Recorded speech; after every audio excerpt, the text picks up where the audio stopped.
Good evening and welcome to the Monday night edition of the People Show with your host and facilitator, Mark Wallace. I am glad to be here with you again. It is the week of Thanksgiving, and we have so much to be grateful for. And we have a power packed program for you for the next 2 hours. But we're going to be talking about a few things. We're going to be talking about honoring Mayor Harold Washington. And of course, today is the 37th anniversary of his untimely passing, and the Harold Washington Legacy Committee leads a wreath laying ceremony by his gravesite every year, and that took place earlier today. We're going to be talking about that as well. We're going to be talking about forgiveness a little bit later on in the program. I'm going to be sharing a couple of stories with you and a testimony that I always do around the holiday time, trying to get family members to reconcile their differences. And we are going to talk about a little politics. Of course, Project 2025 is alive and well and in its formative stage. They are planning it. I told you about a man by the name of Russell VAUGHT. I wanted you to remember that name.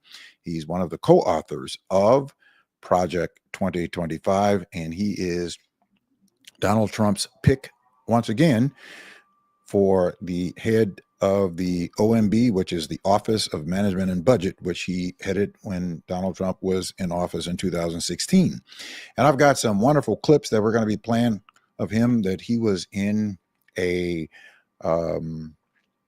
undercover sting, if you will, that he thought he was in a meeting with some wealthy donors, but they happened to be some reporters doing an undercover investigation about Project 2025, and he revealed some pretty powerful objectives that they are certainly planning for Project 2025, which is the program in the 920-page manifesto that Donald Trump said that he disavowed. Well, over 100 of the people who were involved in putting that together worked in his administration, and he has chosen several of them to head up part of his cabinet. So Project 2025 is going to be inserted. In fact, they're trying to insert it now, even before he takes office. So we're going to be talking about that, and you're going to see some powerful clips a little bit later on in the program. But up first, we're going to be talking about Harold Washington. Harold Washington was the mayor of the city of Chicago, the first black man to be elected in 1983. And I moved to Chicago November 18, 1985. Now, while I was politically engaged, slightly politically engaged when I was in Miami, Florida through college and law school and all that good stuff, it was not until I came to the city of Chicago and had what I would call a smackdown in the face. I moved here right in the middle of Harold Washington's first term in office. I would come home from work, turn on the news, and it was like watching a Cubs or a Chicago White Sox football game. It was Harold Washington versus Ed Vrdolyak and Ed Burke suing him in court for something. And of course, Harold Washington coming out the victor every single time. And he got my attention, and I needed to know who this person was. It was so much of a sporting event that I would rush home from work every day to make sure that I turned the news on to see just what happened between this man, Harold Washington, and the then Ed Vrdolyak, who was an alderman, and Ed Burke. And as a result, I have become more engaged in understanding what our responsibility is to be engaged in the political process here in Chicago and throughout Cook County. As a result of Harold Washington. Harold Washington, I've never met him in person, but I certainly was influenced by him tremendously. I've only actually seen him in person one time when he came through our church when I was a member of the Union Missionary Baptist Church, where Reverend Marvin Alexander is the pastor at 940 North Orleans, on one of the campaign stops in 1987. That was the only time that I'd actually seen him live in person, but I never got a chance to meet him. But he was a figure. He was a powerful figure. that I think he transformed the political thinking of many, many, many Black people, including myself, that for generations to come. I have always appreciated him, and I've always tried to model my engagement from Harold Washington. I read as much about Harold Washington as I possibly can, and I watch many of his speeches and clips from time to time to keep reminding myself, to keep motivating me, to keep pushing when times come where sometimes you get a little bit of despair, that you just feel like throwing in the towel.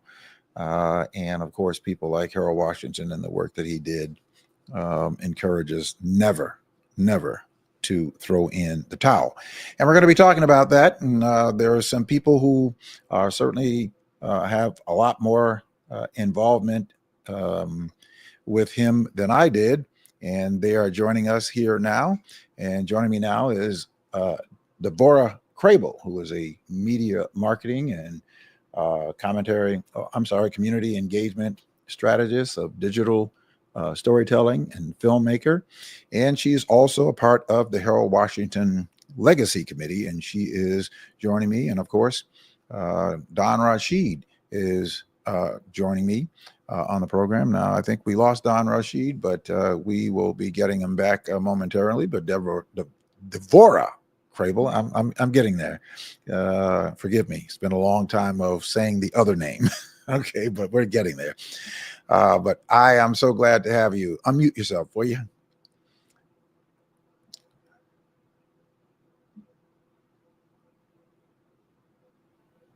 We can't hear you. Okay. All right. But at any rate, while I'm waiting for the other two guests to join us, Don Rashid and of course Louistine Walker, who worked with this campaign, and certainly she worked in many different capacities in the city of Chicago. But as we move through this political cycle that we are in, many of us are very disappointed at the outcome of the federal election. But I want to remind us that even though we were disappointed in what happened in the federal election, I am going to continue to remind us and educate us and inform us on the transformational public policies that were put into place in the current administration, on the Biden-Harris administration, that are going to benefit the lives of people throughout this country and certainly in our community for many years to come, that people will never know that those policies were done by President Biden and Vice President Kamala Harris, and of course Donald Trump and J.D. Vance are going to be taking advantage of it because they're taking control of a wonderful economy and some robust programs that are going to be just great, that they will certainly be taking credit for, even though people are trying to give them credit for it now and they haven't even taken office. But I, for one, will be reminding you of who did those and who put those things into place, so that you understand it was Democrats who did that without the help of Republicans. Mm-hmm. And we're going to be talking about that, and certainly we're going to be talking about that a little bit later on. I think Devorah is with me. Are you? Yes, I am here, and we have the audio is up. All right. Fantastic. Fantastic. Well, thank you very much for coming on the program to talk about this wonderful man who certainly catapulted my political life and here in the city of Chicago. Again, I moved here in 1985, November the 18th. It's now 39 years that I've been here. Wow. Actually longer than the time that I grew up. When I moved to Chicago, I was 25 years old. I'm 64 years old and proud of it. Well, there you go. So that makes you a transplant. Transplant, right? Chicago's adopted sons. Absolutely, as I am an adopted daughter. But allow me to first, Mark, thank you, because you certainly were a key and pivotal player and voice in us getting the word out about the Know Your Ballot Power initiative, which is all about voter registration in the spirit of Harold Washington. So on this season of offering thanks, allow me to extend my profound gratitude to you for opening up the airways for us to share this message about Harold Washington. Likewise, and I'm profoundly grateful to you for inviting me to be a part of that. And we're going to continue to work together on those initiatives. And just to do a little bit of storytelling, when I came here, you and Daryl Denard were the co-host of the Ebony Jet Showcase, and I had this little crush on Deborah Crable at the time. And so I look forward to watching the Ebony Jet Showcase every Saturday. We would watch that program, a very, very important piece in our history and in our community, from the John Johnson family and that great work. So, and you have been intricately involved in Chicago politics and Black Chicago and all of that great stuff, and you are still doing great work. So, and I'm finally glad that we had the opportunity to cross our paths and do some work together. So and do it all again. Just keep it all moving. It's great. You know, when you're talking about coming up from Miami and how you just dove into the whole political scene here in Chicago, I was right behind you. I got here in about 86, 87.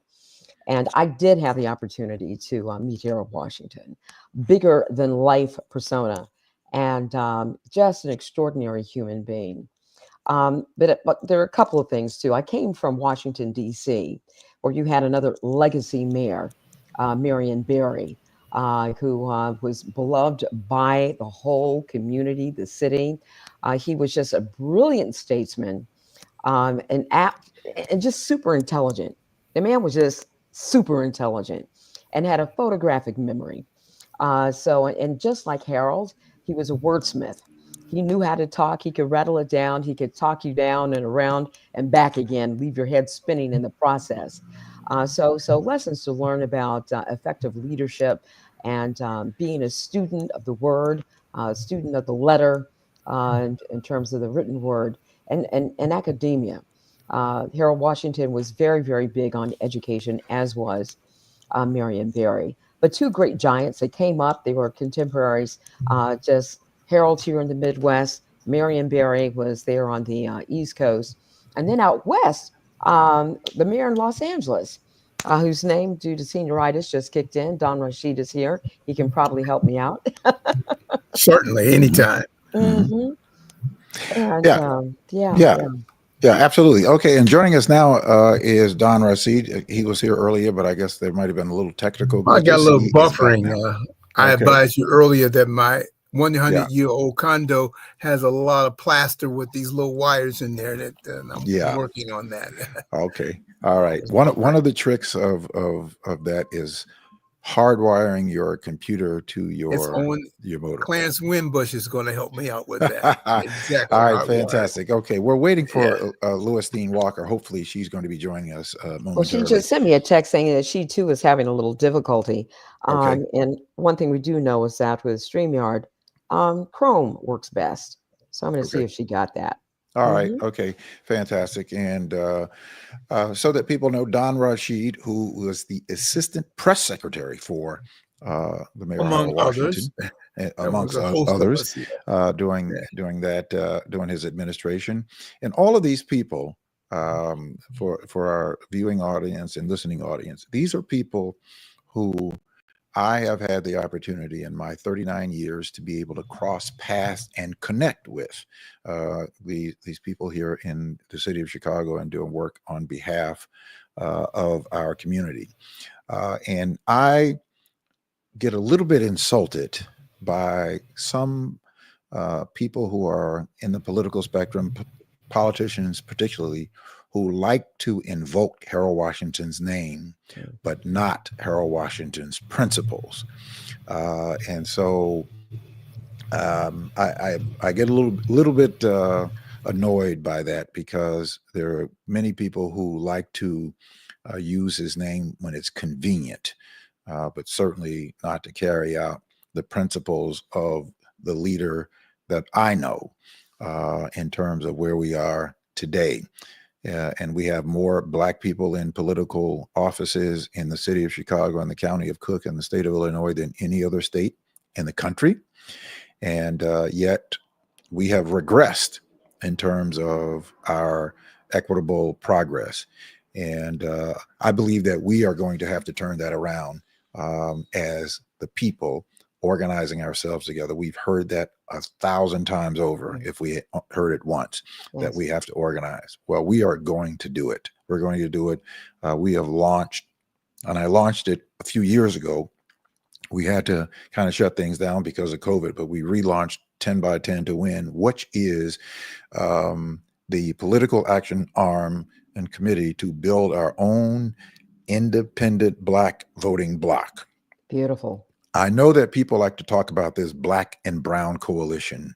There is no such thing as a Black and Brown coalition. We're not anti anybody else. We're not anti-Hispanic people. We're not anti-Brown people.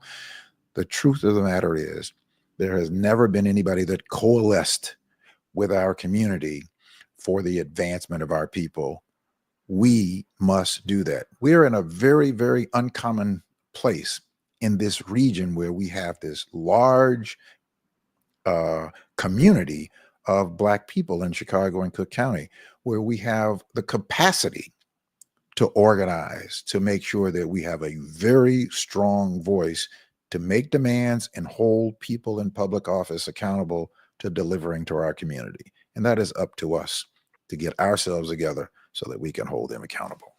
And I agree with you 100%. And when you opened the show, you were speaking of the 2025 project that is being launched. And as we heard from Congressman Jonathan Jackson earlier, before the DNC, shared with us, what the impact of that's really going to be.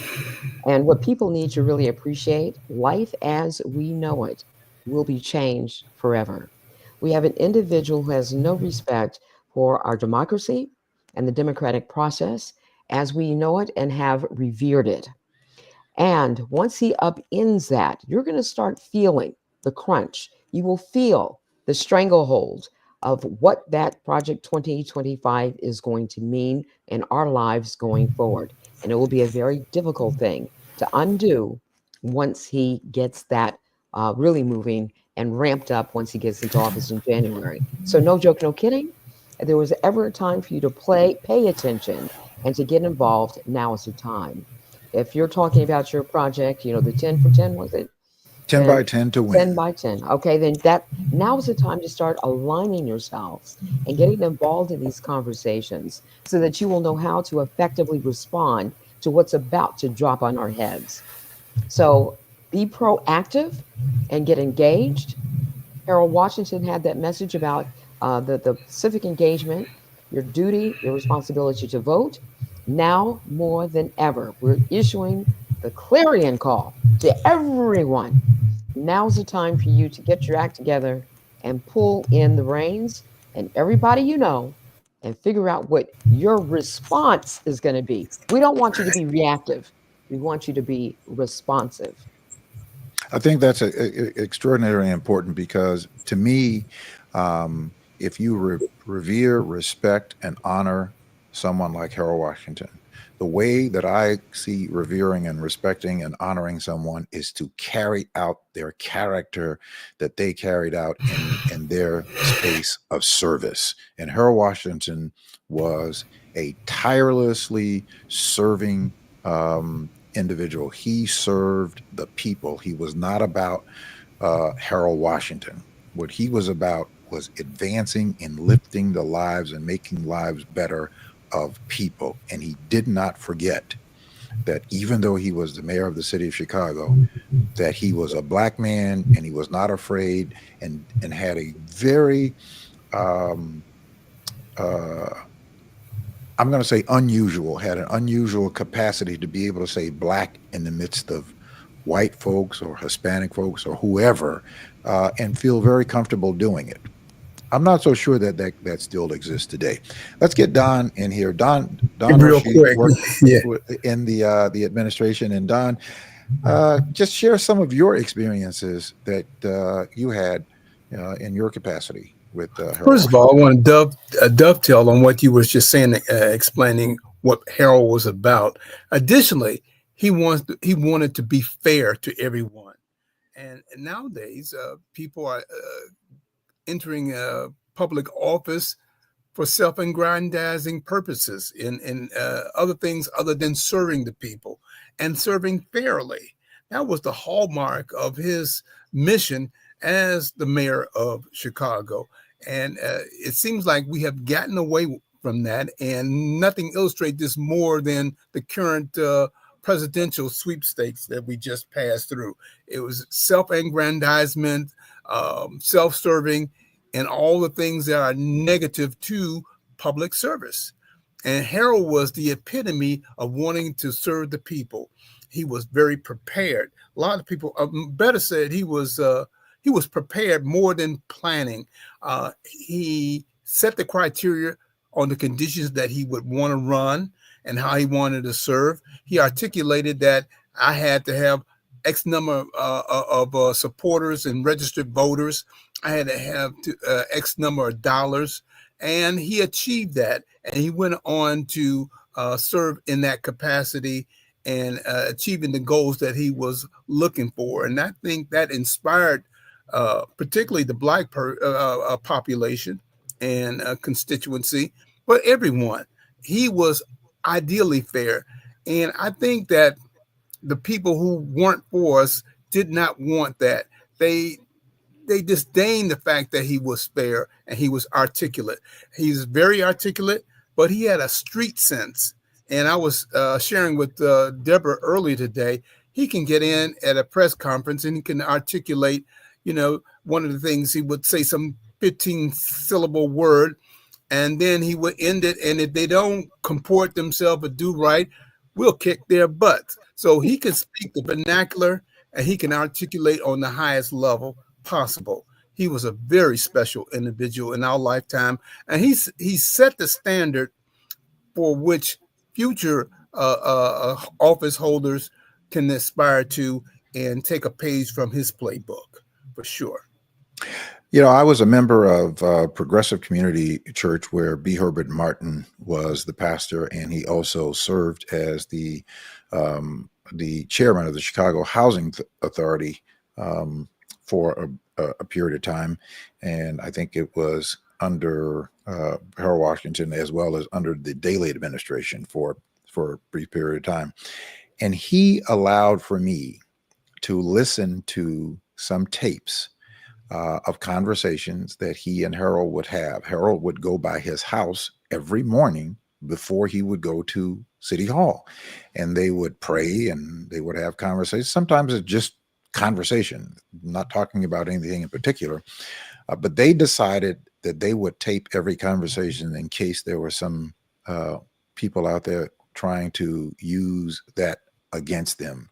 And I had the privilege of listening to several of those. And in one of those sessions, he did say that even though, and he said this publicly as well, even though that he's a mayor for all of the city of Chicago, that there are going to be people who are going to be upset because he is now including Black people in equity in the city of Chicago.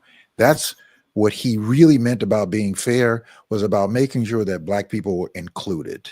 And he would go on and say things like, listen, I'm going to be the mayor of the city of Chicago for everybody, but it's our time. It's our time in order to get our fair share. And that, that's, to me, is what real leaders are, is not to do what is comfortable, but to do what is right, even though it may not be comfortable. Because I believe that ultimately, the vast majority of people will see that their lives are better when more people are included in the process, when it is just a few people included. In fact, whenever Black people do better, everybody else does better. It's just not the reverse. When other communities are doing better, it doesn't move over to the Black community. But when we do better, everybody benefits from that upward mobility. And I think that Harold Washington certainly understood that and said that he would not sign off on any contracts that was not equitable in including the Black community. At least 30% of those contracts had to go to people in the Black community. Even though you can't make legislation that is race-based, But he said that, we need to get our fair share of the pie. He used that quite frequently. Yes, he did. Right. He spoke a lot about affirmative action, and that's what he was really pushing forward. And not that he was a big advocate of it, but it worked. It was a system that worked for now, so we could get to a level playing field. And I think that when we take a look at all that you both have eloquently described, he was bringing the everyday person into the democratic process and knowing that the power lies in the hands of the people. So when he says, get me the 50,000 and the dollars to match, that meant that activated, that ignited the electorate to say that they had a voice, a say in the matter, and it was only going to happen once they got engaged and were actively involved. Once you get into that conversation, then we get to what you're talking about, Mark, in terms of the affirmative action advances. Because if I got that, then I deserve more. Then you're able to reframe who you are inside of this conversation. And that's what we really want people to even understand now in today. Because you're absolutely right, Don. So many people are making this a game, a politics game that is in the hands of the few and not belonging to the hands of the many. And we need to be very conscientious about that not happening because it allows us to move closer and closer to what our current new incoming president wants to create, which is a dictatorship where they take control all of their resources, all the distributions of funds and resources, and you have no say in the matter regarding that.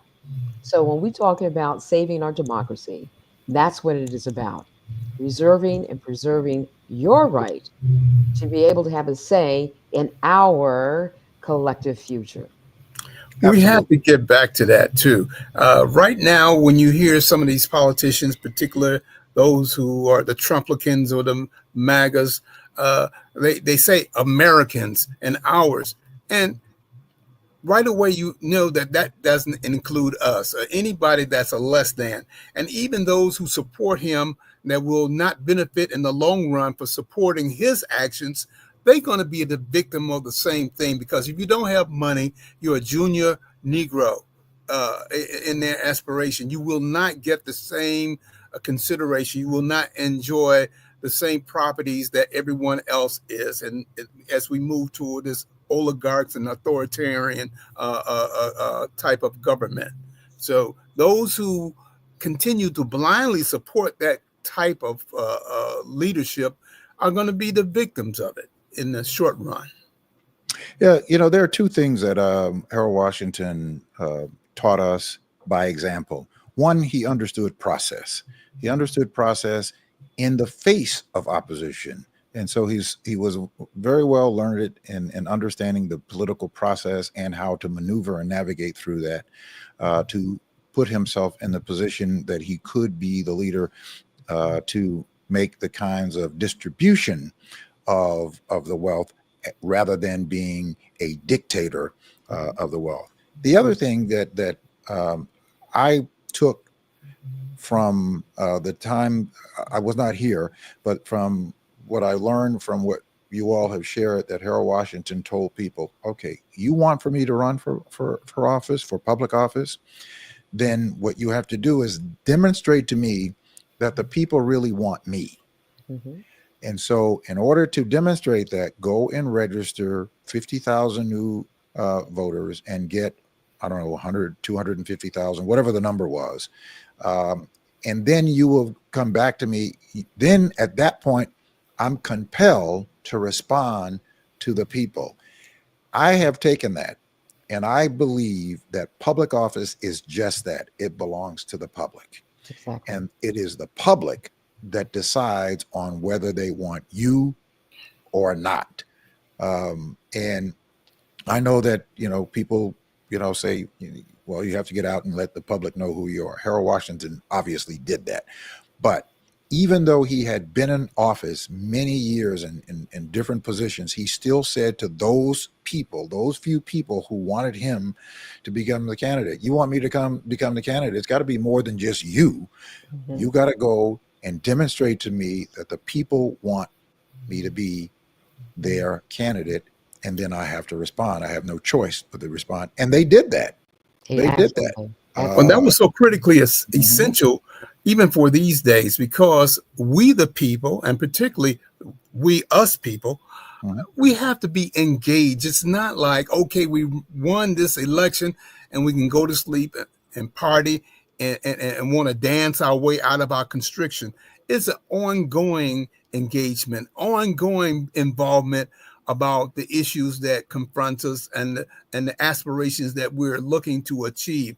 We cannot say, oh, now we're here. It sometimes remind me of, well, anyway, I won't talk about my fellow board member, not board members, but residents. You got to be engaged. You are owner, and you have a constitutional franchise by the nature of your being born in the United States, and you got to stay all engaged all of the time. It's never a downtime for this, and we only had just a little snippet. We less than a couple of 100 years being out of enslavement and being chattel property. We have to build on our aspiration. We cannot go to sleep. And our youth, our subsequent generations have to build on some of the accomplishments that we enjoyed for a while. But we cannot quit. We cannot go to sleep. We have to stay woke. Yes, Simple. yes. I Absolutely. think that also that the big question here that I think we need to throw in here is the issue of accountability. So once you get that elected official in office and they are truly a public servant representing your interests, you have to stay in communication, keep the fire under their heels so that they are in the constant motion of providing for your needs, wants, and desires to build community. So it doesn't end at the ballot box. It doesn't end on election day. That's really the beginning of the process. That now, and one of the things that we will be doing in this ongoing conversation, Mark, on KYP Vote, is to let people know, how do you engage? How do you have those conversations with your elected officials? What is the best way to approach? What does it look like when you start talking about coalition building and having alliances with people who are like-minded and want the same things that you want to strengthen your position when you go into the office to talk to the elected official? You were saying earlier, it's not just about you, the individual, but it's about us, the collective, and understanding what that means and what it looks like and how you activate that. So these are the kinds of things that we'll be talking about going forward. But I also wanted to share with you on an anecdotal note, when you were saying earlier how you came back in and it was just a wonderful thing to be able to watch Harold Washington and those council wars, that you just wake up every morning to see what was going to happen next. Emma Young, who came up with the slogan, Come Alive October 5, said that she was never politically engaged, as you were sharing, not at all. But she said once she got involved in this campaign, she's been involved with politics for life. As a matter of fact, she said, I could have been the first Donna Brazil. Okay. So that's how excited people were behind Harold Washington. The first time that they were able to experience what it felt like to be politically engaged and then to be rewarded, to have the dividend to show up for you in real time. So this is what we want people to understand now. And we've been placated. We have been like sacrificial lambs. Actually, not even so much that, as we've been enjoying the entertainment. Our politics have begun another stage of entertainment, but it's not that, my friends. We have got to pull that curtain down, and as audience members on that stage as well, and know that this is a participatory process. You have to participate in order for this democracy to work to your advantage. That is absolutely what we have to do, and which is, again, why we launched 10 by 10 to win. And that is the platform by which we, as people in Chicago and Cook County, must build upon. We can no longer just use these talking points of saying that we have to organize or go to these events or just telling people that they have to be engaged. We have to strategically be engaged in the process in order for our voices to have the strength that they have. Stokely Carmichael said this. Stokely Carmichael said that no black person in this country makes any advancement solely based on his or her talent or worth. All individual advancement is based on mass struggle. We make no progress in this world without shedding our blood. Therefore, brothers and sisters, your advancement and success does not belong to you, it belongs to the people. And if you do not use your success or advancement for the people of uh, but you betrayed the people who shed their blood for you. Meaning that whatever success that we have individually, we don't have the luxury of individualism. We don't have the luxury to do what other people do with their success. We owe it to our people to use our success to bring it together. But we have to realize that we are never going to make the kinds of advancement that we should make by operating in silos. We have to bring ourselves together so that we have a continuum, not just in an election, but so that we could hold the people accountable and make them deliver who are currently in office when they know that people are organized. That's what politicians respond to. They respond to people who are organized, and they also respond to people who are organized in big numbers, because those big numbers mean votes. I did an analysis with a group of people of the primary election exit strategies, and said that if we had 10,000 people from just the 20 wards where we largely live in Chicago, that's 200,000 people, we would have just about swept the primary election, because there was only a 17% turnout in the suburbs and a 22% turnout in the city of Chicago. The point is that we have enough people. We have to find a way to bring a number of people together so that we have as strong or stronger a voice than unions do. That's why unions are strong. Mm-hmm. One, they're together, and two, they're informed and educated about the facts of what's really going on, because unions make sure that their people are informed, not just going in numbers, but they're informed and they know what the facts are and they know what the issues are and they know how to move. We have to unionize ourselves in our community. Exactly. So when they move, it's like, let's move in unison here, okay? And they know what their issues are. They decide in advance. This is what it's going to be. This is our agenda. And it might change from year to year, but they come together as a group and they say, this is what we're advancing now, so that you can have a political return, a return on that demand. Mhm. To your point, when they show up in the numbers. Absolutely.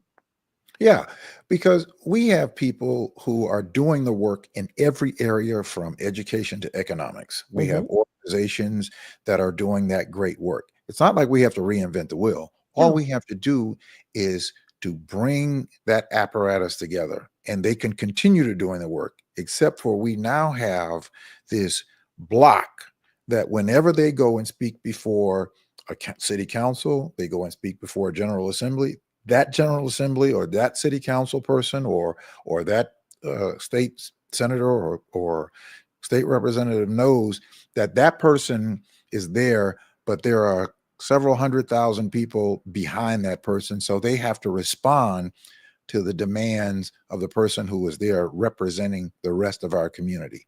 That's how we have to effectively and strategically move and organize ourselves in order to make sure that we get our fair share. Exactly, exactly. And even within the initiative that we had advanced, the message was, it's your voice, your ballot, but it's our future.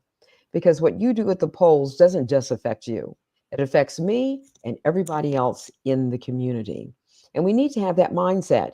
We need to be very clear that this is not just about the individual, it's about us moving collectively as a body that was shared interests, common goals, objectives, and expectations. That is when we were able to get the job done.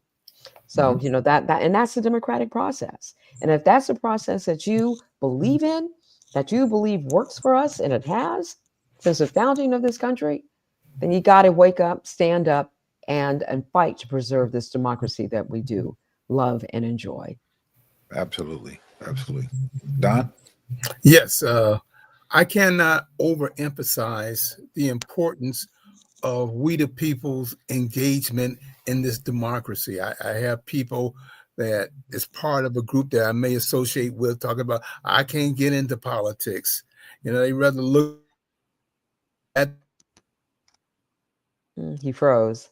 responsible citizens of this democracy and preserving that democracy. Uh, you got to do it like you got to go to school. You got to do it like you got to go to work. You got to do it like you pay the bills.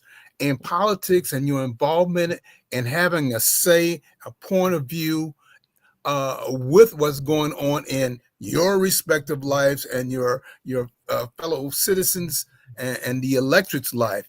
That's not an option to bow out. It's not a headache. What if we said we didn't want to go to school, mama, and they let you not go? What if you said you didn't want to go to work today, boss, and you don't get paid? Mm-hmm. Well, you're sitting around here, and today you might be a de facto slave. It's that serious right now. And that cannot be emphasized too much or too timidly. You got to speak up and you got to be involved. You got to be there. Don, It's one of the essential. things that we talked about is, I think this is important, Mark, and you as well. I can jump in on this. And we had the conversation about the role of the media, which each of us does represent, and it being the fourth estate. And one of the things I found very disheartening from one individual that I spoke with, at least she was candid enough to share, the person that she turned to that was the determining factor on how she voted came from a comedian. So my point is, when we talk about having an educated and an informed electorate, those who have lost faith in the media for good reason, both of you being media titans, if you will, what is your Thank you. advice to them? What is your advice to those who are looking for an authentic, true source for getting their information? How do they need to navigate now this vast landscape of media outlets and resources where they're able to call their information? Well, Well, first of we all, I believe that anybody who is serving in a capacity of media, um, and for those people who are looking for it, we, you know, I'm not a journalist, right? I'm not a journalist, but I take it very serious of the work that I do, that because there are people who are looking for information, it is my job, one, to be informed of the facts of the issues that are important to our community, to make sure that I can communicate that information and convey that information to people, that they can themselves go and they can verify that information or corroborate that information. It is vitally important to find areas or find a place where you can get the truth disseminated to you. Reporting and journalists, I have tremendous amount of respect for them. And of course, today, the other side and those people who want to discredit people who are doing the very hard work of getting stories and getting information to bring the truth to people, trying to demean the media so that the truth of who they are doesn't get out, and trying to discredit those people who have worked very hard, who've gone to school and who've learned their skills and who go out every day and working hard and beating the pavement to get the information to bring the truth, is for people to go to and make sure that when somebody is putting information out, one of the first things that I was taught by a seasoned journalist is that information you should be able to verify it by 3 main media sources before you go disseminate that information. If it didn't get verified by 3 of the main media sources, it probably did not happen, and you should not be repeating it. But it's one of those things that you have to continue to read, you have to continue to research, and you have to continue to study, and you have to continue to ask questions. Harold Washington said that government is supposed to be questioned. Critical questions should always be asked of the people who represent you. Well, another thing we have to watch out for, we need fair and accurate and engaged media professionals. But there's a virulent disease called greed out here. And it used to be when news wasn't covered, it didn't have to be a profit making entity within the broadcast dynamic. And now, as we embark on this autocracy and authoritarian government, we have news media that are looking for sensational stories to keep people, confused and befuddled about the issues. When they let a foreigner come over here and buy Fox News, it used to be that in media, you could not own a newspaper and a radio station in the same market. That is make it very fair. But when it became a competitive things and when it become a super profit making things, you have to wonder about the corporate part of the media, the profit part of the media, which is less involved with the charge they had as being the fourth estate to keep the first and second state and third estate, the legislative, the presidential, which is the executive, and the legislative and the judicial, as I'm trying to say. And the greed has gotten into the landscape, and they want to rely on sensationalism to get listeners and their gross rating products up so they can make big money. And the truth and fairness is suffering for that right now. So we're in a perilous, scary time in these days. So we have to stay very much engaged. Look at your media. Go to YouTube and look at BBC and Jazeera, Al Jazeera, and all other news organizations, and get a diversity of input and opinions about what is going on in our country, in our times, and to tag internationally on now what you're doing. too. Right. Yeah. Yeah. Because now we're talking about we're living in a geopolitical world. So what we do here in the U.S. definitely has an impact around the world and vice versa. So those connections are becoming very real, very present. So you can't talk about trade when you have the upcoming president coming in talking about we're ending all trade with China. It's crazy. Or So, terrorists. Or and things are going to change, folks. Get ready, get ready. And it's not a Yeah, I time tell to sit people, down and to hide. It's a time to show up and speak out. And so that's what I do want to leave people with a message of empowerment, that you still have the power to make a difference and to be the difference. But it calls for radical action and radical engagement. And this has to be fast and furious because this is getting ready to roll down on us in a way that you could never even imagine. And I'll be And we're listening to waiting. you, Mark, as you discuss this Project 2025. yes, Mhm. I think that what even in the Trump administration, these people that he is bringing in, like Vivek Ramaswamy and people like Russell Vault and Elon Musk, who think that they can just come in with the stroke of a pen and change, policies and take away budgets, and they're going to find out that governing is very different than running a business. Mhm. And they're going to find out that many of the threats that they're making and the things that they're going to try to do, they're going to come up against some very stiff processes that many people, even people of their own party, are not going to agree with, because their districts and their states are doing quite well from these policies that they didn't even vote for Mhm. in these major bills like the Inflation Reduction Act, the CHIPS and Science Act, the American Rescue Plan. These acts that were transformational acts that were passed, that are bringing out projects that are going to be rolling out over the next dozen years. Illinois is going to be receiving more than $46 billion over the next 15 years as a result of these bills, which are going to create opportunity.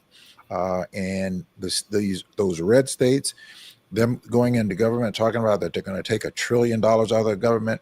All right, we want to see how that works out. They're going to find out that they're going to be people who are Republicans that are not going to go along with that program. Now, they are going to try to do things to disrupt policies that are working well, like Head Start, one of the most successful federal programs of early childhood education. My mother was a Head Start educator, and it's one of the most successful federal programs for early childhood education. And it shows that 67% of children who go through Head Start end up going to college and postgraduate degrees.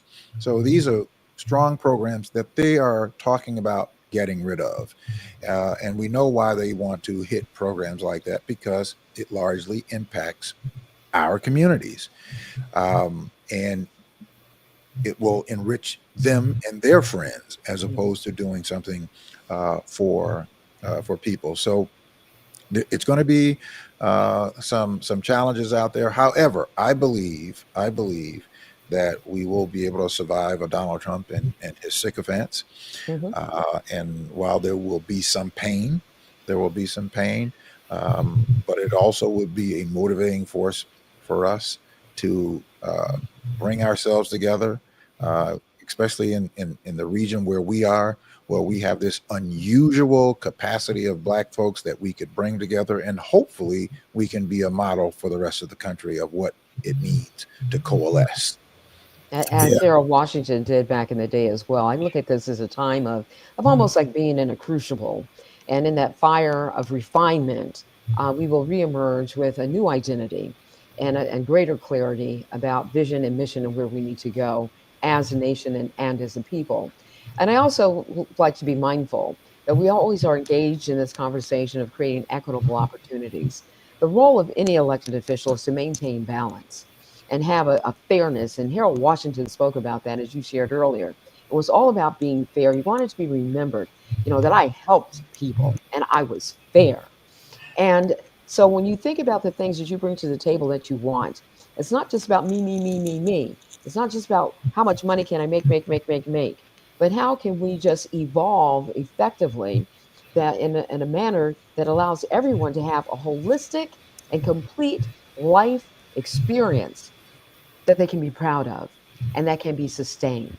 So that's the other operative word, is sustainability. So when we talk about the changes and the things that you want to have implemented, it's not like I have to have this and I have to have it now. What are the incremental changes that need to go in? What are the main pillars that need to be consistent, like education that you spoke of, so that everyone has the information to know how to what it means to be a good citizen, what it means to have effective legislation, and how do I make all that work to the benefit of the greater good. So these are all the kinds of things that we want people to be able to understand and to appreciate, and especially through the Mayor Harold Washington Legacy Committee. You heard earlier today during the ceremony that they have an education fund that they are building now, so they can give young people who want to go into public service an opportunity to receive a scholarship to be able to do that. So these are the kinds of things that the committee is doing that I'm sure Lois Stain would have wanted me to share with you. She was not able to get on board. She was still having those technical difficulties, sending me just a litany of e-blast here. So these are the things that we need to put in our bucket and make it work to our advantage. We hope. I'm very hopeful that we the people and the American public will not let the horse get too far out of the barn before they start waking up and trying to do something about it. Because the longer you wait to do it, it's going to take that much more time and effort and energy and resources to unravel it and get it back to a sound place. How many people we're going to have to lose? How many programs? Where will the Affordable Care Act be? All the things that builds a strong, lucid, and engaged society will be just left to flounder. And people is just it's a wake-up call of the highest order, and loudly it should be broadcast, because some people think, well, They're just going to assume it's going to be all right. It's not going to be all right unless you make it right. And they work for us. We cannot forget that we're their bosses. We elect them to do a job, and they should be held accountable. We have to have that kind of thought process and mindset, and share that with all of us. Because some people are thinking, well, we got by this far. It doesn't look good. It does not look good at this time. Yeah. So, Well, that's why it's important for people to understand process. And those of us who have had the benefit of learning about process, and we have engaged ourselves and invested ourselves in getting this information, we have a greater duty to share that information with others, to show them how the process brings about and produces results. And we have to engage that process. And it is not complicated, though, as you said earlier, public policy takes time for it to take shape. Public policy passes today. It may be a year before it's even enforced, and then it may take a couple of years for you to really start to feel the benefits or the pain of that public policy. Yes. So, and in the case where we are through the Biden-Harris administration, there are some tremendous public policies that we will be experiencing the benefits of for many years to come. Now, there are those who want to reverse that because there are a lot of people who will be participating in that. You're talking about thousands and thousands and millions of jobs, 800,000 manufacturing jobs that people are getting here in the state of Illinois. We have 2 companies that are going to be employing more than 7,000 people. And all of those people, as a result of bills that came from the Biden-Harris administration to subsidize these corporations in Belvedere and in Kankakee, where all of those people are going to be earning an average of $98,000 a year. Wow. Right? Time to move. Yeah. So, but we need to make sure that those kinds of investments get to where our people are. In the 1950s, 60s, and 70s, 70% of all employment in the Black community in the city of Chicago was in labor. 70%. By 1987, after Ronald Reagan came into office, that number went from 70% to 28% because of the offshoring of labor. But in this administration, the Biden-Harris administration has put policies in place to bring manufacturing back to this country, and our community and people in our community will benefit from that. So we have got to organize ourselves together so that we can make sure that those hard dollars, those investments, come to our communities where our people live, so that people will be able to start a job and retire from those jobs, and being able to buy a home, send their children to college, and take their family on a vacation. And we will have stabilized communities and reduce those negatives. Those are the kinds of things that we have to do. And we have to get organized in order to make sure that that happens. Exactly. And to make sure that this next generation really understands the profundity of what it means to be an effective citizen. One of the exciting things that did come out of this initiative is with Dr. Joanne Roberts, who was a former deputy superintendent of the Chicago Public Schools. And she really wanted to get a focus on the young people, because they really, our time is up. And when you think in terms of how long it takes public policy to take root, it's the kids who are coming out of high school now that will be having a true say on what this country is going to look like going forward.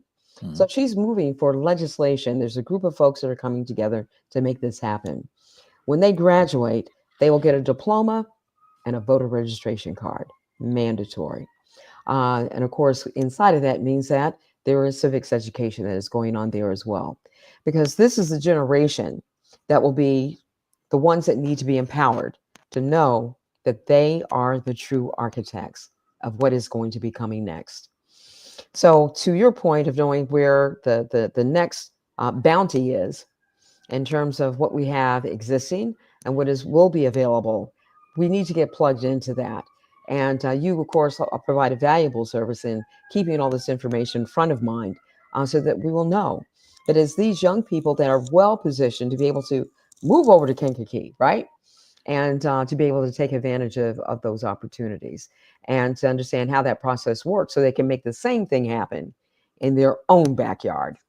Yeah, and we need to make and bring it advanced manufacturing to our backyards, just like what is going to be happening out on the southeast lakefront, where they're going to be building this big, huge compu lab that's going to create thousands of jobs, and we need to make sure that the people in our community are trained to be able to take those jobs, because those are going to be $100,000 a year job plus that people will be able to start and retire from.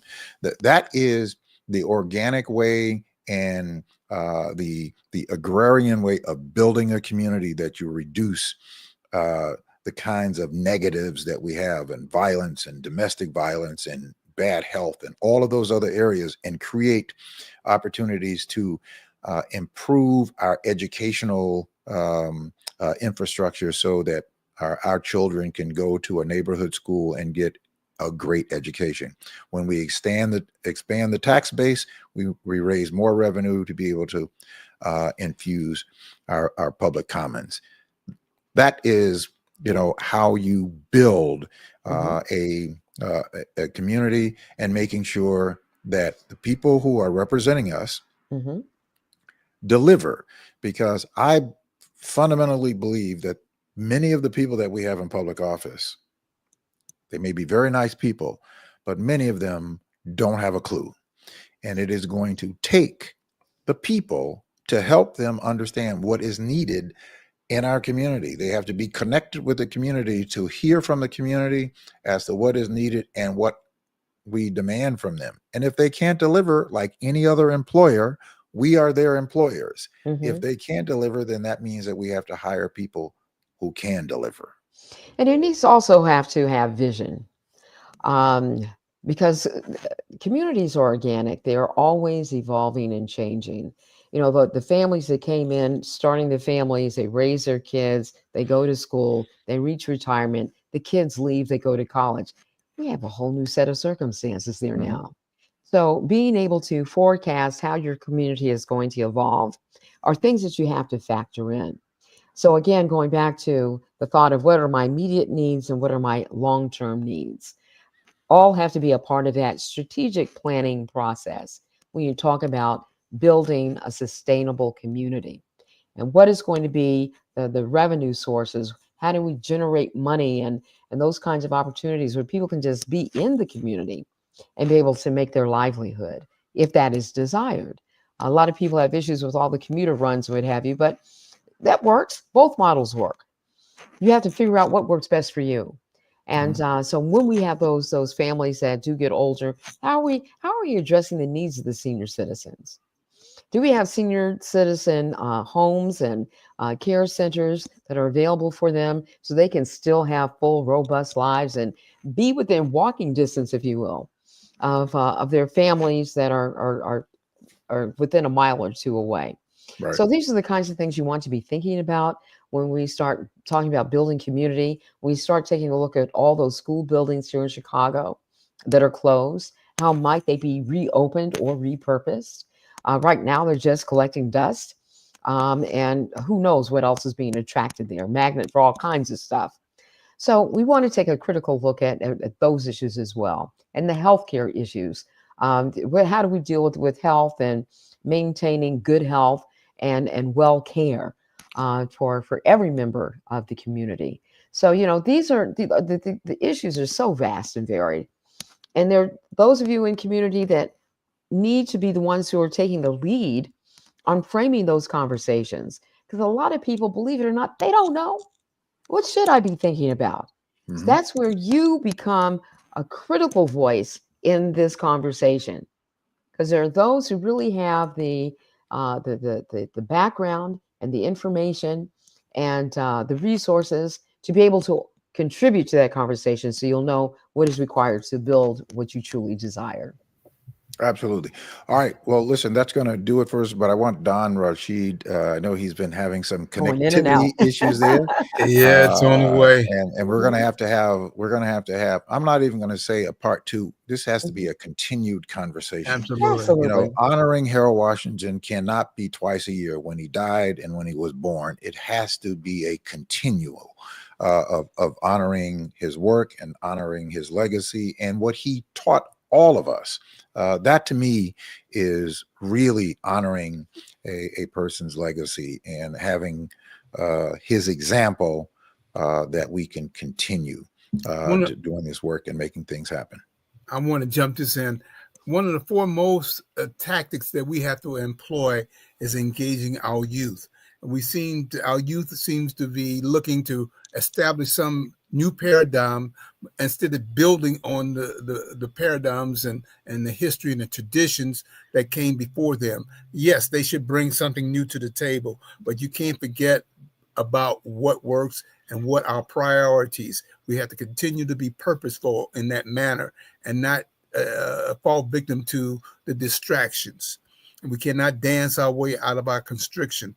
We have to remain very focused throughout. So Absolutely. Conclude there right while I'm still Okay. here. All right. Yeah. Yeah. Well, you know, I thought of this this morning, and I felt a little bit ashamed that, you know, we didn't do it. I didn't do it, or somebody didn't do it. That when we were there honoring Harold Washington, there were two young people there, two, maybe three, that were there. I thought, what would an opportunity have been that we could have organized a couple of busload of children? They're out of school. Got to be that way. That we could have brought there to give them the information of and start nurturing them. Right? We have to start nurturing them. My mother dragged me to every community meeting that we had when I was growing up, and that planted the seed into now the person that I understand the importance of being engaged in this process and doing this work and trying to figure out how to collaborate with others and bring more of us together so that we can together make progress. But in doing so, as Don said, we have to develop a intentional, strategic plan to bring young children in, whether we know what school they're or not, go to the communities and develop these programs that they can come to, or their parents can bring them to us, that we can have them sitting right by our sides, learning at a very early age of this work that we are doing, so that when they do become of age, they recognize and understand the importance of being involved and they can carry it forward. Bring civics back to the schools. We'll bring it to them because they're taking it out of the schools. That is a perfect field trip to come out there every year. And we can't get all the students every year. One school should be out there representing our youth, our future engagement. They have to have it. They have to see that it's there, and they have to be brought in and making themselves wanting to be a part of that engagement. Well, I do want to extend the invitation to everyone to go over to the Harold Washington Library downtown, and you can get an abundance of information about Harold Washington, his life and his legacy. And so you can begin to get a sense of what it needs to look like and be like in your communities in terms of sharing this information about civic engagement. And maybe what we can do also is have everyone to go to the Mayor Harold Washington Legacy Committee website and make a donation so we can order those buses next year and have the funds available so we can have buses to come out and to participate in this. Or even better yet, maybe we'll have one big celebration on his birthday in April and have a civics education convention, if you will, during that time. There are a lot of things that we can consider. The main thing is that the conversation is ongoing. It has launched. It is important. And hopefully you understand and appreciate the value of what it means to be civically engaged and to be a contributing, participating citizen. All right. On that note, I'm going to thank Devorah Crable and Don Rashid, both. Thank you. It's a privilege for me to have you to be here to talk about this great icon and to challenge us that we have to do more and we have to move his legacy forward, that it continues to live. He may not be here with us, but his legacy is here, and we can continue that through our service. Thank you both for being Thank here. you. Certainly Thank you appreciate for it. having us on, Mark. All right. All right. See y'all next time. Happy Okay. Thanksgiving. Happy Have a Thanksgiving. great Thanksgiving. All right. Don't eat too much. Wow. Why? All right, folks, listen. I said to you that we're going to be talking about, and I think I'm going to do that in the last 15 to 20 minutes. We're going to talk about forgiveness, but I know I have to do a little bit of politics here with you. That Project 2025 is a real 920-page manifesto. Now, look, I am not having this conversation to scare any of us, because I don't believe in worrying. I believe in working and worshiping. That's what I believe. I believe that we're going to survive. And in fact, I think we're going to thrive. But in order for us to do that, there are some things that we must do. It is in the control of our hands to make sure or to determine what the outcome is. Harold Washington would say something like, he would say that politics is not beanbags or something like that, right? It is a rough and it is a tough process. However, there's been progress that has made it possible for you and I to organize ourselves together in that tough process so that we can be just as tough and just as powerful in it. I continue to remind us that in the Midwest, here in Chicago, here in Cook County, that we are in a very uncommon position in terms of a Black community, meaning that we have a large number of people from the Black community that we can organize, and we can build a independent voice in order for us to engage the political process, to determine what is needed and what is desired for the health and wealth of our communities, and then for us to engage the political process in our local offices, in our state offices, and in our federal offices of our representatives, that these are the initiatives that are important to us, from our educational initiatives, from our health initiatives, from our housing, from our economics, from our civics, whatever it may be.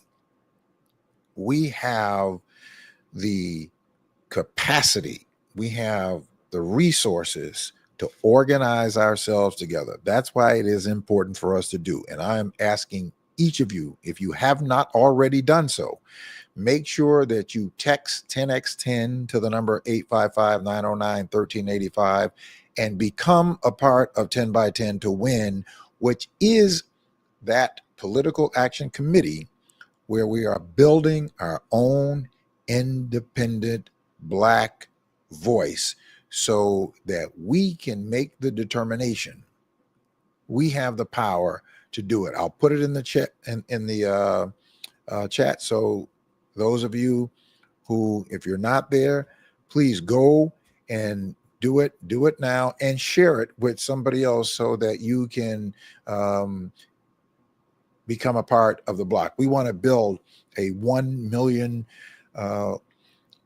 independent Black voting block so that we have the strength to make demands of our local, state, and federal representatives to make sure that they deliver to our communities so that our communities are thriving like everybody else. We have the power to do that. We have the resources to do it because we have the numbers to do it in the region where we are. That doesn't exist everywhere in America. It's not commonplace that we have the kinds of numbers in the kind of region where we are as a Black community. So we do have the wherewithal to do it. Now, I want to share with you that we now know and we are learning that there was a surge of white voters that voted for the Trump-Vance ticket. Now, many of them voted against their own interests, and they're going to find out, unfortunately, over the next 4 years when they see the circus and the performative circus unravel. There is a person by the name of Russell Vought.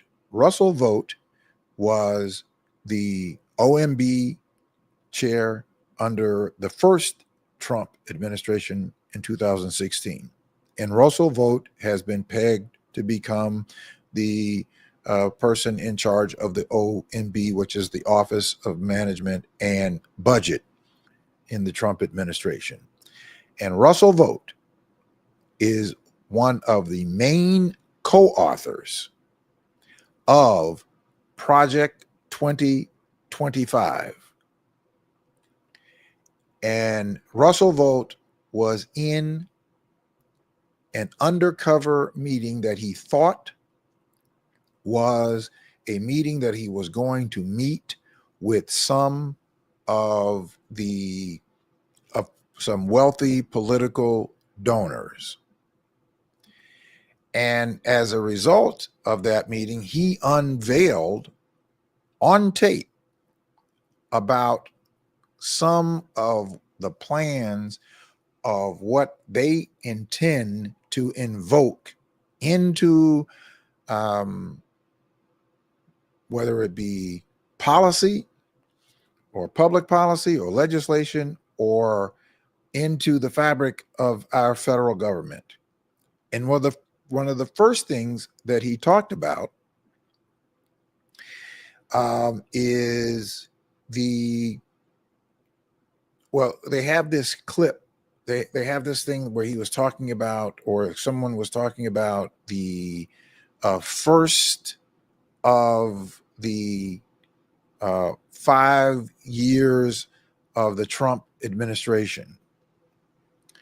Now, these are some very interesting clips. Now, again, he thinks that he is talking to some wealthy donors, so he is just kind of rattling it off as to them what they plan to do.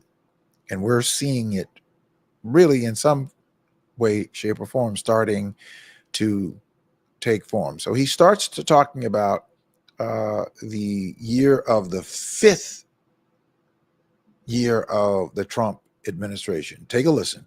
This year has been predominantly now getting ready for a year 5 of a Trump administration. We've got about 350 different documents that are regulations and things of that nature. All right, he's talking about year 5, which is going to be the year of 2025, which will be the first of his second term. Then he goes on to talk about, well, Donald Trump, you saw Donald Trump talking about where he disavowed himself, or he disavowed Project 2025, or tried to say that he knew nothing about it, didn't have anything to do with it. Understand that there are over 100 people helped to put this manifesto together that actually worked in the Trump administration in the 2016 administration of Donald Trump. And again, Russell Vought was the head of OMB. Here is Russell Vought responding to the fact that Donald Trump said that he knew nothing about it, and how that is a part of their plan for him to suggest that he knows nothing about it, so that the quote unquote left, the way that he played it out in the campaign. Notwithstanding, I expected to hear 10 more times from the rally, the president, distancing himself from the left's boogeyman of Project 2025. Yeah. And you're not worried about that? I'm not worried about it. And so I see what he's doing is just very, very conscious distancing himself from a brand. He's very supportive of what we do, and know that we have all manner of things that we do that's, even unrelated to Project 2025. Sure. So Donald Trump, this is all strategic. This is all planned out. And look, nobody writes a 920-page manifesto not to do anything with it. And so this is a part of their plan. Donald Trump to pretend that he doesn't know anything about it. I don't think that most reasonable people believe that whatsoever. You have 100 people who are involved in this progress or this project that actually worked for the Trump administration. Now, I know that the word abortion was thrown around a whole lot. And I really wish that they would have couched this more into talking about health, because it is about a woman's health, but it's also about a woman's right to determine with her doctor what happens with her health and with her body. We now know of 2 documented cases of 2 healthy women that had breached pregnancies that needed intervention, that did not get it for the pure reason that the doctors were afraid of being prosecuted. And both of those women died, healthy women with no medical history other than the fact that they had pregnancies that were breech pregnancies that needed to be terminated in order to save their lives. And because of these reproductive bans in the states where they were, the doctors watched them literally die because they were afraid of going to prison. Now, Russell VAUGHT, listen to what he says that he wants in terms of there to be an outright ban of reproductive health for women as it relates to pregnancies. This is what a part of their plan is. This is the person who is going to be in charge of the Office of Managing Budget and who's going to be setting policy in the upcoming election. This is what America voted for. He talks about rape, incest, and the life of the mother. I don't actually believe in those exceptions. I want to get to abolition, but we got to win elections. And so I want to get as far as we possibly can. Now you have to listen to this again because you might have missed it. He says that he doesn't believe in any exceptions whatsoever. So not even in the exception of rape, incest, or in the exception of saving the mother's life. Notwithstanding, I expect you to hear 10 more times from the rally, the president, distancing himself from the left's boogeyman of Project 2025. Yeah. And you're not worried about that? I'm not worried about it. And so I see what he's doing is just very, very... That's a wrong clip. I wanted you to listen to the clip that he's talking about on reproductive health, that he doesn't believe or doesn't want for there to be any exceptions. But in other words, they allowed for them to talk about the exceptions during the campaign so that they can win elections. But once they win the elections and they are in the place of power, he talks about rape, incest, and the life of the mother. I don't actually believe in those exceptions. I want to get to abolition, but we got to win elections. And so I want to get as far as we possibly can. Now that should concern us on so many levels. Not only are we talking about saving the lives of women and women having the autonomy to be able to to discuss and decide what their health decisions are with their doctor, that some guy like Russell Vogt and Donald Trump's sycophants decide for them that whether they live or whether they die. You got to listen to this one more time to understand the gravity of what has just taken place. This man is going to be right next to the president. He is in charge of the Office of Management and Budget, the OMB. And he is the lead co-author of Project 2025. He talks about rape, incest, and the life of the mother. I don't actually believe in those exceptions. I want to get to abolition, but we got to win elections. And so I want to get as far as we possibly can. So he also wants to believe, now we are a secular country. We have never been a Christian nation. That,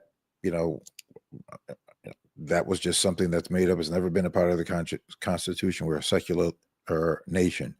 But here, Russell Vogt and the Project 2025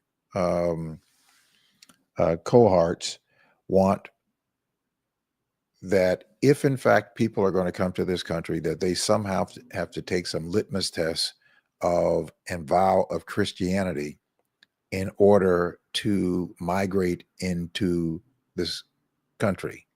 These are the people that are going to be in charge of our government. And if it wasn't so serious, it would be comical. But they could do some very dangerous things. And hopefully that the Constitution and the guardrails that are there and the republic that was given to us, hopefully that the guardrails that are there, that we will be able to maintain our republic. But these are the people who want to blow it up. So I want to make sure that we can say we're a Christian nation. And my viewpoint is mostly that I would probably be Christian nationism. That's pretty close to Christian nationalism. If we're going to have legal immigration, can we get people that actually believe in Christianity? Is that something? Or do we have to have, are we not allowed to ask questions about Sharia law? Now, I just wonder how they are going to be able to pass that through Congress. How are they going to try to do this? To get this through Congress, that somehow people have to identify or acknowledge Christianity if they want to come into this country.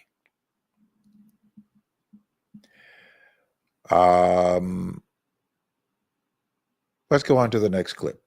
Now, again, for those of you who are just joining, these are clips of Russell Vogt, who is one of the co-authors, the lead co-authors of Project 2025, and he is now going to be the head of OMB, the Office of Management and Budget, in the Trump administration in 2025.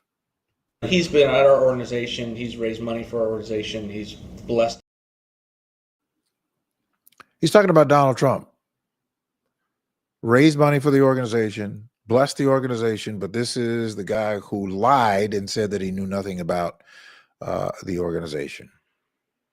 And this mass deportation thing that you've been hearing a lot about, Project 2025.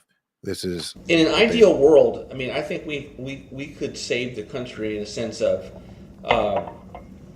the largest deportation in history, and even pornography. We'd have a national ban on pornography if we could, right? Again, if it wasn't so serious, it would be something that we could laugh at, but I don't think we can afford to take this as a joke. This is real serious. Here's him even talking about the George Floyd situation. George Floyd obviously was not about race. It was about destabilizing the Trump administration. Right. It's the left's belief that structures in society are the problem. Pulling society down for purposes of revolution is exactly what they want. And what you're seeing at college campuses is a part of that as well. The president has, the ability both along the border and elsewhere to maintain law and order with the military. And he goes on to talk about what his plans are now that he is back in power. 80% of my time is working on the plans of what's necessary to take control of these bureaucracies. I want to be the person that crushes the deep state. I think there's a lot of different ways to do that. It is defunding it, it's impoundment, the ability to not spend money, it's getting rid of their independence. And then, of course, he goes on to talk about creating a shadow. We are trying to create a shadow Office of Management and Budget, a shadow National Security Council, and a shadow Office of Legal Counsel. These are the main organs in government that you need outside to create the battle plan. And you're not going to publish those? No. They go straight to... Yeah, they're very, very close hold. So the question that he was asking there is talking about taking away state rights. Now, again, this is all undercover. This is an undercover, actually, interview that Russell Vaught thought that he was meeting with some Republican donors, and he was unveiling exactly what Project 2020. This year has been predominantly now getting ready for a year 5 of a Trump administration. We've got about 350 different documents that are regulations and things of that nature. So there you go. Now, I am going to, from time to time, play those clips and remind you of that. And none of this is a surprise, because Donald Trump told us with the lights on what he intends to do, and he is going to try to do that. And the people that he is bringing in are loyalists to making sure, as best that they can, to see his vision through. I think they're going to have a hard time doing most of the things that they're doing. Look, presidents have some limited power. They have more power in terms of the Department of Justice and foreign policy, but when it comes to passing legislation, that has to go through Congress. Now, even though that the Republicans and the MAGA group has control of both houses. Now, to some degree, that may, in a strange way, work in our favor, because the fact that they have control of both houses means that if they are going to pass policies, and some of those only require a simple majority, but most legislation requires in the Senate 60 seats, and they don't have 60 votes. So the Democrats certainly will be able to ward off certain things, like they will not be able to bust up things like the Inflation Reduction Act or the Chips and Science Act or the American Rescue Plan, those types of, and other policies that require a 60 vote in order to pass it. So many of those things are going to be limited that the president is going to try to do, but you're going to see a real kamikaze approach to them trying to become a king, rather than for us to have these three co-equal factions of government: our legislative, executive, and the judiciary. And of course, the fact that we have a lopsided Supreme Court.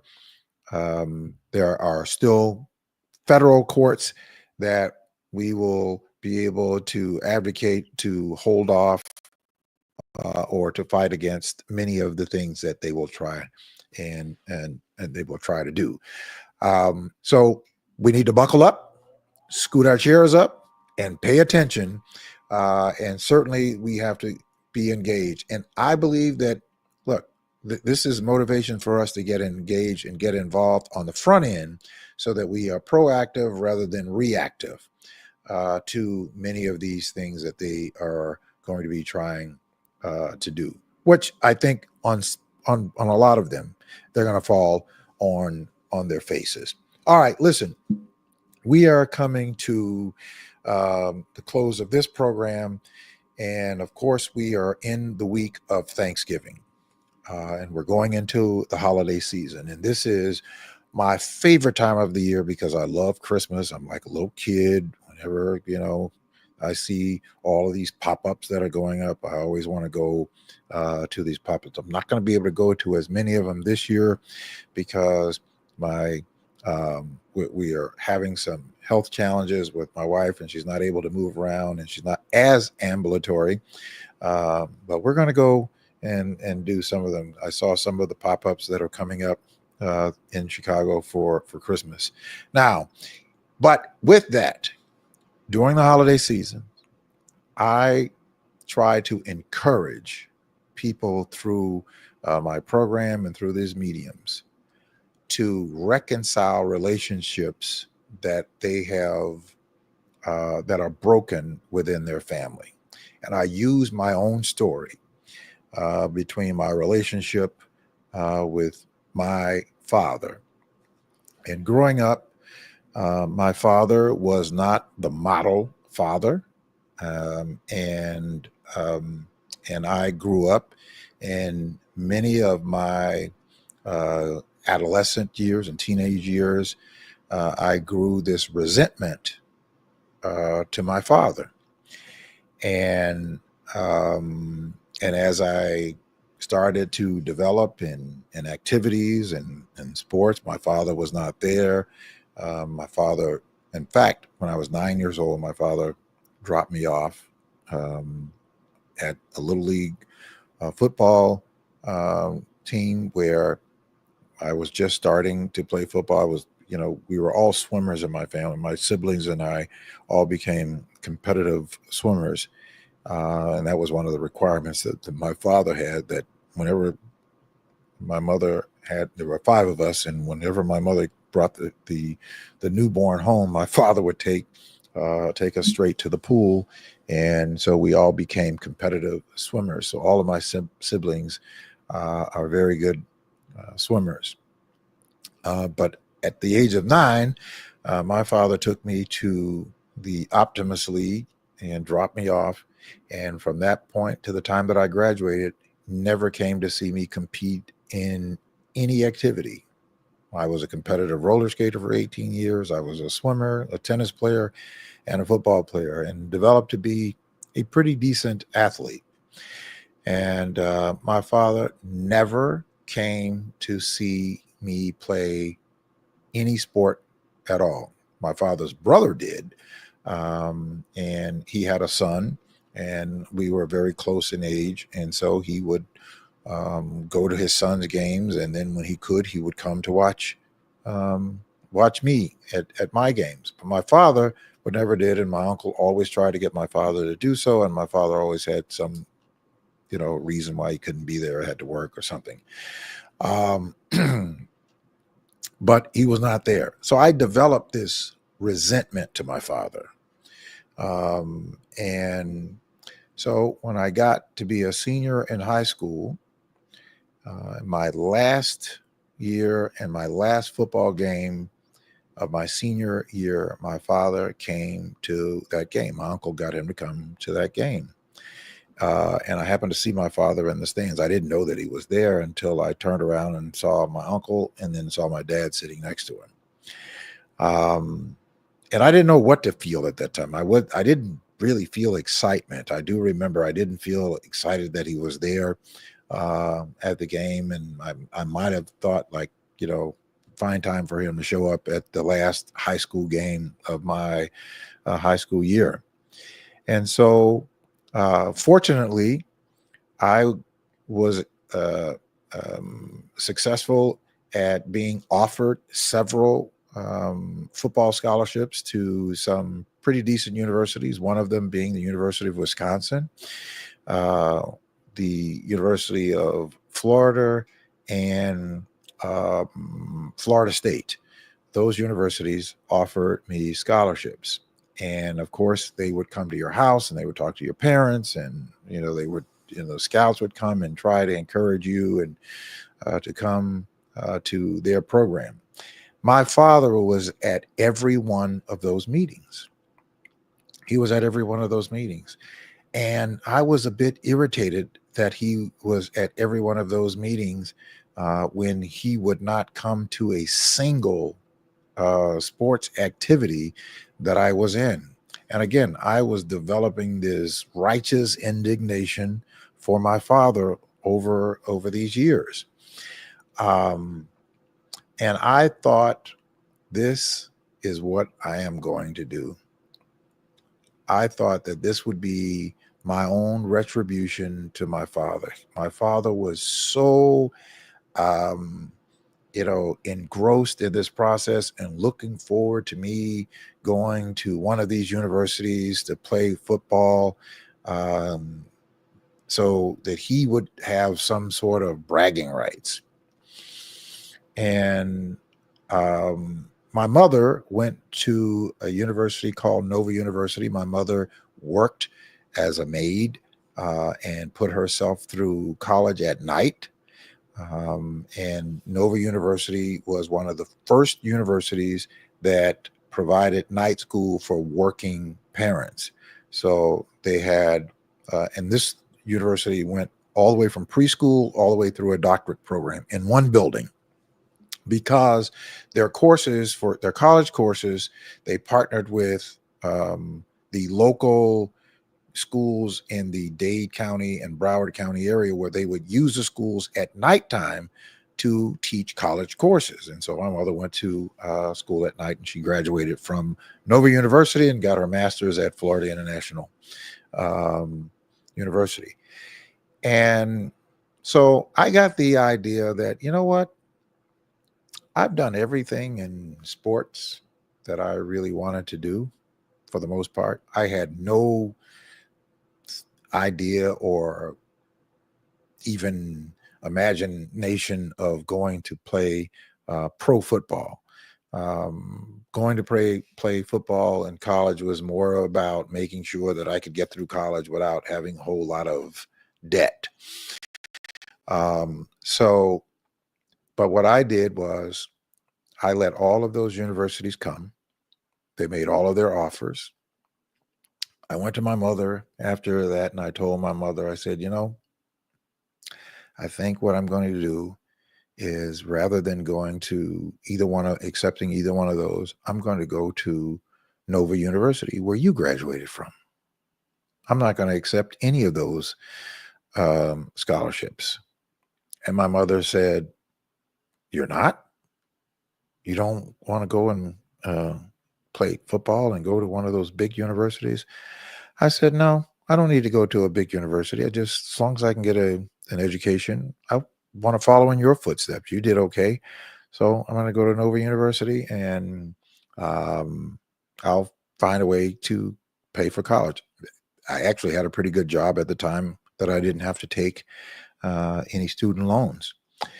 And so, but I did that really to get back at my father, because I had developed this righteous indignation of my father because I was so hurt by my father, and I turned my pain into and masked it into anger and bitterness against my father. And so when I decided that I was not going to accept any of those scholarships, it incensed my father. My father was completely upset about that, to the point of being enraged. I came home from work one night. It was late. I got home about 1:30 in the morning. My father and my mother both were awake at that time. And I said, I knew something was wrong, that both of them were awake, especially my mother, because my mother always went to bed early.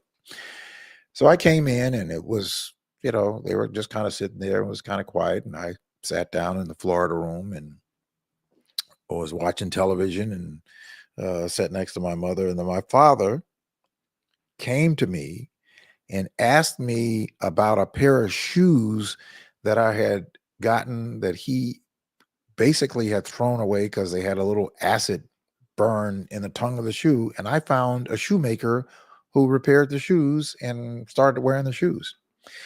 And so he just found this excuse to, I guess, to dredge up a conversation and ask me about those shoes. And he said, well, what are you going to do about my shoes? I said to him, what do you mean?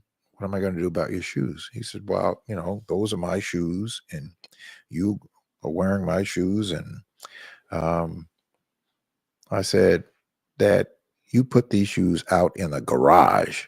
They were in the garage in a box that you weren't wearing for a long time because you had damaged the shoes. And I just got them repaired and started wearing them because I didn't think you wanted them. But that was just to create a conversation. And so he literally wanted me to pay him money for those shoes. And my father was about the same height as I was, and we would wear each other's clothes. Back then, I don't know if other people, but we would wear each other's clothes. And my father was a person who liked to engage in smoking marijuana. And back then they had these little poppy seeds that would pop out and they would fall down and they would burn these little holes in their pants. And so I brought it up to my father because I had a pair of pants. My father wore them and some of those poppy seeds burned in my pants, but I never mentioned it to my father before.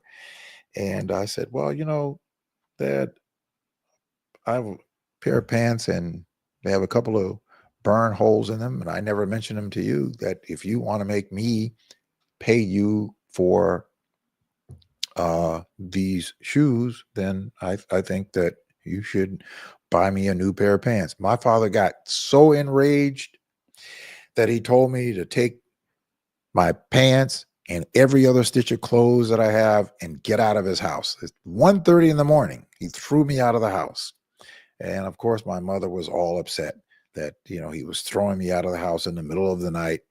And I said, no problem. So I went and got my clothes and packed up my little car and drove around the car. And my aunt, we consider to be our second mother, I went to her house and I lived with my aunt for, a couple of years and stayed there. And I told my mom, don't worry, Mom, I'm going to be just fine. I'll be just fine. So I went and I stayed with my Aunt Molly. She let me live with her for a couple of years. And I worked and I went to college. Was able to pay for my college and all that as well. I was able to save some money. I was able to put myself through college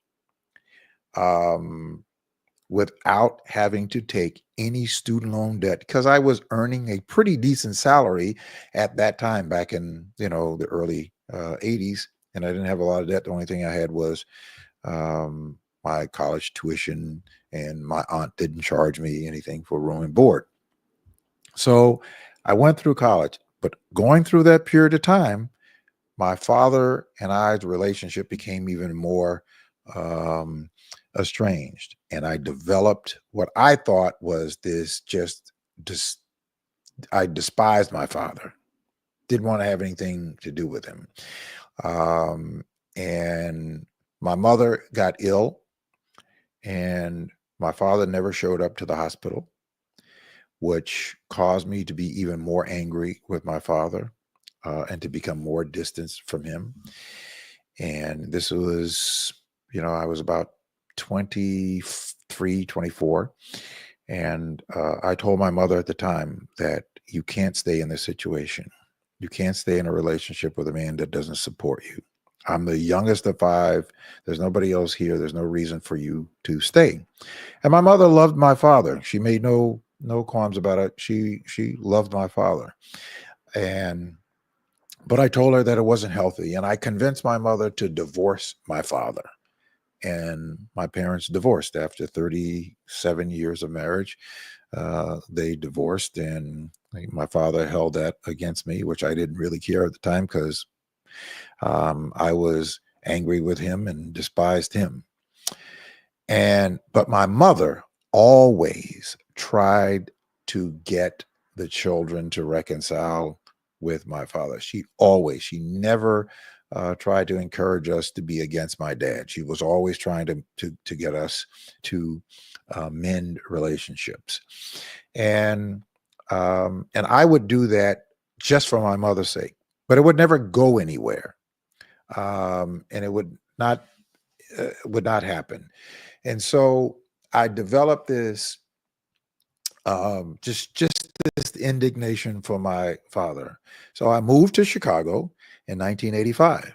I moved here to Chicago in 1985, and then over the course of the years, my mother would try to get me to, whenever my dad's birthday would come, she would call and say, you should call your father and wish him a happy birthday, so forth and so on. And sometimes I would try to do that, and I would do it. And of course, he would respond as though it really didn't matter.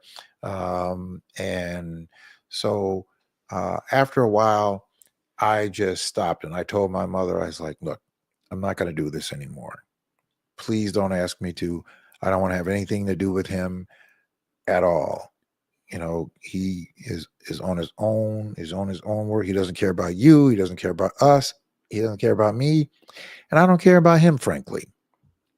And I just don't want to be bothered. And so many years had passed. And fast forward to the year of 2005. 2005, I remember my mother calling me and asking me to come home. Your dad is in the hospital. It's his birthday. Come home to see your dad. And I told my mother, I'm not coming. He has no appreciation for me. I'm not coming. As far as I'm concerned, he doesn't exist. I'm not going to do it. But there was something in me that my mother asked me to do this, that I felt compelled to do it. I said, to myself, I'm going to go home and I'm going to just do this for my mother. I'm going to do it for her sake. I'll go there and I'll do it for her and spend a couple of days, and then I'll come back to Chicago. I told a friend of mine that I was going home for my dad's birthday, and I'd forgotten that I had told him this, and then went home. My father was in the hospital, and I got there, and I landed back in Miami, got a car, went straight to the hospital.